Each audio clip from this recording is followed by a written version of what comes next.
नमस्कार, अपना बिहार के इस बुलेटिन में आपका बहुत स्वागत है। मैं हूं आपके साथ विभा उपाध्याय। और बिहार विधानसभा चुनाव को लेकर सरगर्मी बेहद तेज होती हुई कांग्रेस ने कहा है कि अगर विधानसभा चुनाव में आरजेडी के साथ सम्मानजनक समझौता नहीं होता है तो पार्टी बिहार में आरजेडी को छोड़कर अलग चुनाव लड़ सकती है। बिहार कांग्रेस की स्क्रीनिंग कमेटी के अध्यक्ष अविनाश पांडे ने कहा कि सम्मानजनक समझौता नहीं होने पर कांग्रेस लेफ्ट पार्टियों के साथ नया गठबंधन बना सकती है। राजद के साथ में पिछले गठबंधन में हम साथ में चुनाव लड़े थे और निश्चित रूप से चर्चा तो उनके साथ भी शुरू है, लेकिन कांग्रेस ने भी स्पष्ट किया है कि कांग्रेस अगर सम्मानजनक समझौता होता है तो कांग्रेस निश्चित रूप से गठबंधन में चुनाव लड़ेगी। अन्यथा प्रदेश कांग्रेस कमेटी का सबका मानना यह भी है कि हमको अपनी तैयारी भी रखना है कि हमारे अन्य दलों के साथ मिलकर एक सम्मानजनक रूप से हम भारतीय जनता पार्टी के इस गठबंधन के खिलाफ चुनाव लड़ेंगे। तो कांग्रेस ने जैसे ही दबाव बनाना शुरू किया, चुनाव में कांग्रेस के खिलाफ चलो पर आरजेडी की प्रतिक्रिया भी सामने आ गई। आरजेडी का कहना है कि आरजेडी और कांग्रेस में सम्मानजनक समझौता होगा, गठबंधन में सबको सम्मान मिलेगा। आरजेडी नेता विजय प्रकाश ने यह दावा किया कि सीट शेयरिंग का मामला जल्द सुलझा लिया जाएगा। महागठबंधन हमारा मजबूत रहेगा और सभी लोग जो है सही तरीके से चुनाव लड़ने का काम करेंगे और जो वाजिब हक और अधिकार होगा वो मिलने का काम। कोई अड़चन महागठबंधन में, कोई पेचीदगी नहीं है। तो चुनावी सीजन में महागठबंधन लगातार कमजोर होता जा रहा है। ये हम क्यों कह रहे हैं, 10 पॉइंट्स के जरिए आप इसे समझ सकते हैं। महागठबंधन के दल धीरे धीरे अलग हो रहे हैं। महागठबंधन के सहयोगी हम पहले ही महागठबंधन का साथ छोड़कर अलग हो चुकी है। हम महागठबंधन छोड़कर अब एनडीए में शामिल है। आरएलएसपी के उपेंद्र कुशवाहा भी नाराज चल रहे हैं। तेजस्वी पर कुशवाहा ने सवाल उठा दिया है। उनके नेतृत्व पर कुशवाहा की नाराजगी खुलकर सामने है।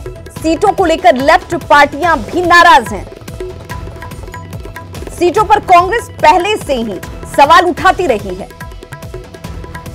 अब सम्मान का कांग्रेस ने मुद्दा सामने रख दिया है। आरजेडी के विधायक जो कई हैं वो पहले ही आरजेडी का दामन छोड़ चुके हैं। आरजेडी में उम्मीदवारों पर अब तक कोई खुलासा नहीं, कई दिनों से प्रदर्शन लगातार चलता हुआ।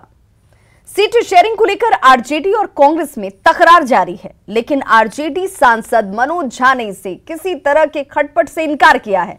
मनोज झा ने दावा किया कि अगले 72 घंटे से 96 घंटे के भीतर महागठबंधन की तस्वीर सबके सामने होगी।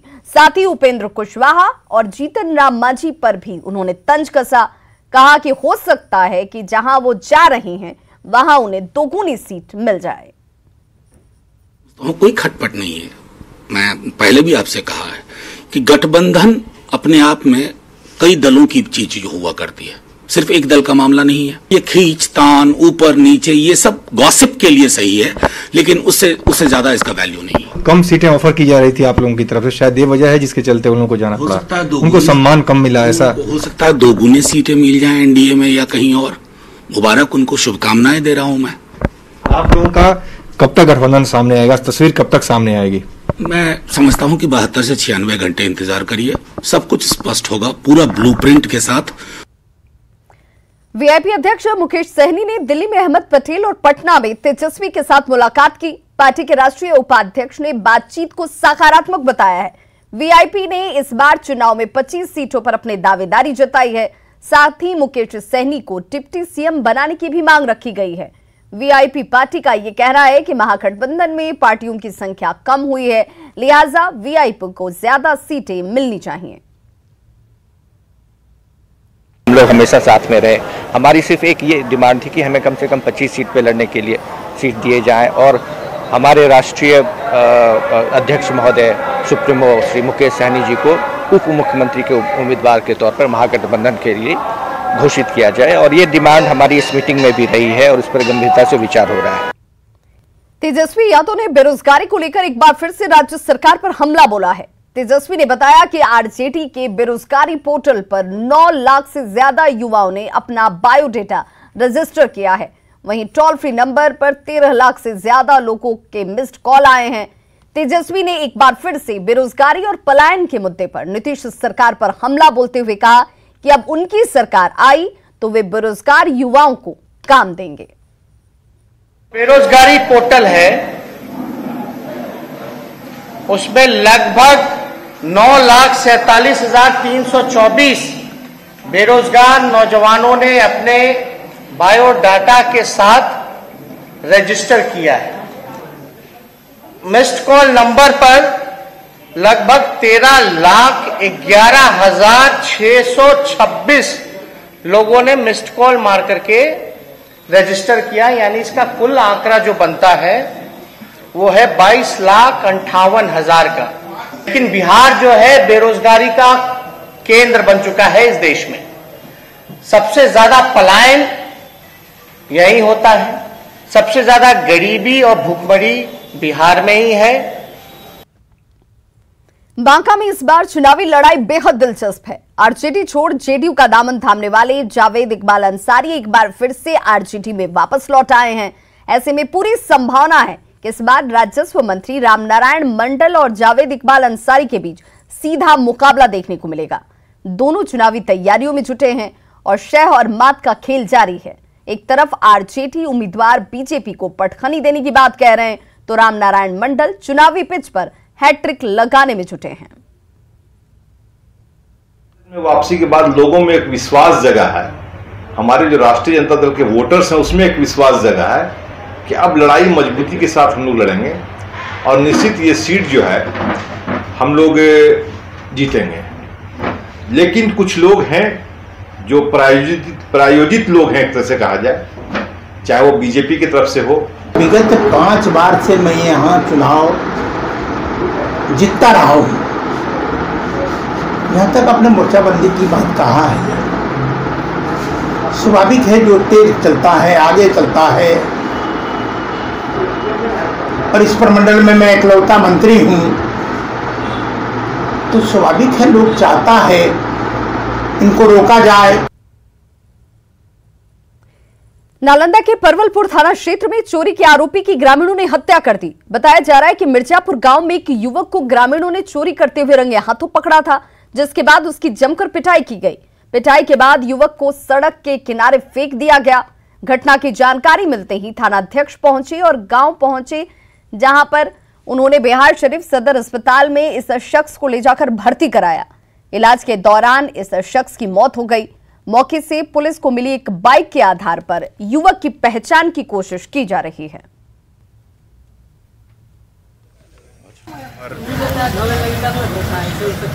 जो चोरी बोलता है, कहता है चोर है, चोर करके लाया था लोग।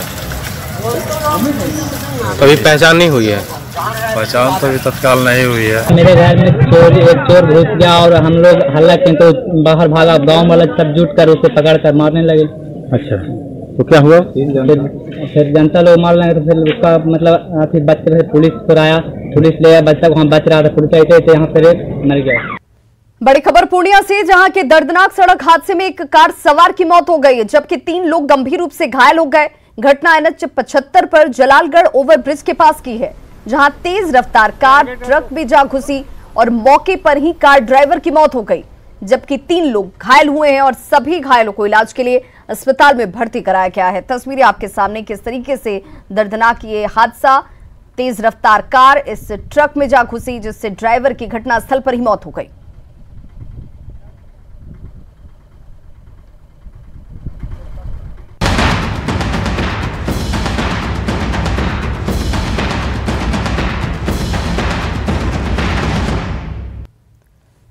किशनगंज में लगातार बारिश से एक बार फिर से बाढ़ और कटाव की समस्या बढ़ गई है। कई इलाकों में बाढ़ का पानी फैल गया है और ऐसे में लोग अपने मवेशियों के साथ ऊंचे स्थानों पर शरण लेने को मजबूर हैं। वहीं बहादुरगंज प्रखंड के महेश बथनाहा और खाड़ी टोला में लोग अब कटाव की समस्या से परेशान हैं। अब तक कई घर नदी की धारा में समा चुके हैं। वहीं कुछ जगहों पर लोग खुद ही अपने आशियाने को उजाड़ने को मजबूर हैं। पूर्णिया की बात करें तो यहां भी लगातार बारिश के बाद महानंदा, परमान और कनकई नदी उफान पर है। बायसी अनुमंडल के मीनापुर पंचायत में कई वार्डों में पानी घुसा हुआ है। चूल्हा और चापाकल भी पानी में डूब चुके हैं। पानी घुसने के बाद लोगों को खाने से लेकर पानी पीने के पानी की भी परेशानी हो रही है। लोग प्रशासन से मदद की गुहार लगा रहे हैं। दरभंगा में भी कमोबेश यही हालात हैं। बारिश के बाद से यहां पर भी नदी उफान पर आ गई है और बाढ़ जैसे हालात एक बार फिर से बन गए हैं। हायाघाट और हनुमान नगर प्रखंड के कई इलाकों में पानी फैला हुआ है। हायाघाट से जाने वाली मुख्य सड़क पर इमामगंज नगर के पास पुल पर करीब 2 फीट पानी की तेज धारा बह रही है। लोग जान को जोखिम में डालकर इस पानी को पार कर रहे हैं। सड़क पर पानी आने के बाद लोग बाइक को नाव पर लादकर पानी पार कर रहे हैं। दोबारा पानी आने के बाद किसानों की फसलें एक बार फिर से बर्बाद हो गई हैं। चूंकि पुल का अप्रोच नहीं बना है तो उस पर तो नाव परमानेंट चलना ही पड़ेगा अभी जब तक पूरा बाढ़ नहीं चली जाती है। लेकिन वैसी स्थिति नाव की स्थिति हनुमान नगर, हायाघाट और बहादुरपुर का 5 पंचायत जो वाटर लॉगिंग एरिया है, इस सारे एरिया में तो इस तेजी में अगर 2 दिन और पानी बढ़ा तो पूरा 20 पंचायत फिर से सहारा उसका नाव ही हो जाएगा। कटिहार में बारिश के बाद प्रलय जैसे हालात हैं। सभी सरकारी दफ्तर और सड़क पर बाढ़ का पानी आ गया है। लगातार बारिश से हालात आउट ऑफ कंट्रोल हो रहे हैं। बाढ़ से निपटने के लिए नगर निगम कर्मियों के साथ खुद मेयर ने कमान संभाल ली है। अपने कर्मियों के साथ लोगों को इस समस्या से निजात दिलाने उतरे मेयर संसाधनों की कमी का रोना रोते नजर आए। महापौर से बात की हमारे सहयोगी सुब्रत ने। नगर निगम पूरी ताकत झोंक दी है पानी निकालने के लिए। हम अभी पूरे शहर में 17 पंप लगाए हुए थे और आज हम 27 पंप के माध्यम से पानी को लिफ्टिंग करके बाहर फेंक रहे हैं। उसके बावजूद भी बारिश अत्यधिक हो रही है और आज हमारी टीम आज ही नहीं लगातार काम कर रही है। लेकिन हमारे पास साधनों का घोर अभाव है। मात्र 10 से 12 ट्रैक्टर है और जो मशीन भी हम लोगों ने भाड़ा पे लिया है। मुजफ्फरपुर में एक बार फिर से बाढ़ का खतरा मंडराने लगा है। उत्तर बिहार और नेपाल की तराई क्षेत्र में लगातार हो रही बारिश की वजह से बागमती नदी का जलस्तर काफी बढ़ चुका है। साथ ही बागमती में पानी बढ़ने से लखनदेई और मानुषमारा नदी का भी जलस्तर लगातार बढ़ रहा है। इस वजह से औराई और कटरा में बाढ़ जैसे हालात पैदा हो गए हैं। कई घरों में पानी घुस चुका है। ऐसे में लोग अपने घर बार को छोड़कर ऊंचे स्थानों पर शरण ले रहे हैं। इलाके के दर्जनों गांव टापू में तब्दील हो गए हैं। डीएम की माने तो बाढ़ के हालात पर प्रशासन की नजर बनी हुई है ताकि लोगों को ज्यादा परेशानियों का सामना न करना पड़े। और फिर डबल से घर में पानी प्रवेश कर गया है, इसलिए हम लोग बांध पर अब निकलने की कोशिश कर रहे हैं। धीरे धीरे सभी नाव से बाहर आ रहे हैं, लेकिन बहुत घर धंस गया है, घर भी गिरा है। आप आकर देख सकते हैं गांव में कि हाँ कितने घर गिरे हैं। करीब 7-8 घर गिर गए हैं। सब घर तबाह हो चुके हैं, सब बाहर आ चुके हैं, सब बांध पर आगे शरण ले रहे हैं। अभी हमारी बागमती नदी है जो 3-4 प्रखंडों को प्रभावित करती है, उसका जलस्तर बढ़ रहा है। उस पर हम लोग नज़र रखे हुए हैं और अगर बाढ़ जैसे हालात होते हैं या ज़रूरत पड़ती है तो हम लोग उसमें बाढ़ राहत कार्य चलाएंगे। आदर्श आचार संहिता में बाढ़ जैसे आपदा जैसे जो कार्य हैं उस पर कोई रोक नहीं है। सीवान में लगातार 4 दिनों की बारिश के बाद लोग जल जमाव की परेशानी से जूझ रहे हैं। जीरादेई प्रखंड के भलुआही गांव में बारिश के बाद जलमग्न जैसे हालात हैं। सड़कों के साथ लोगों के घरों तक पानी घुस चुका है। घरों में घुटने भर पानी जमा है और इसी तरीके से लोग जीने को मजबूर हैं। ऊंची जगहों पर कई लोगों ने शरण ले रखी है। लोगों की मदद के लिए अब तक प्रशासनिक टीम नहीं पहुंची, जिससे लोगों में नाराजगी है।